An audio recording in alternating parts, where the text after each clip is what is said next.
सरपंच समजावून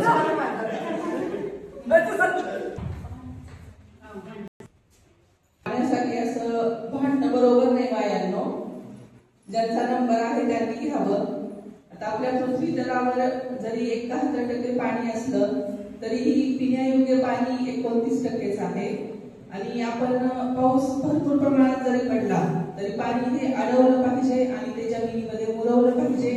जमीन ही पाण्याची बँक आहे आणि म्हणून आपण जसं पैसे बँकेमध्ये साठवतो आणि आपल्या अडचणीच्या काळामध्ये वापरतो तसं पाण्याची बँक जमीन आहे आणि आपण पावसाचं पाणी वाहून न जाऊ देता जमिनीमध्ये जिरवलं पाहिजे. तर आपल्याला दुष्काळग्रस्त परिस्थितीमध्ये ते वापरता येतं आणि पाणी हे जीवन आहे. आपण त्याचा वापर काटकसरीने केला पाहिजे. ओके.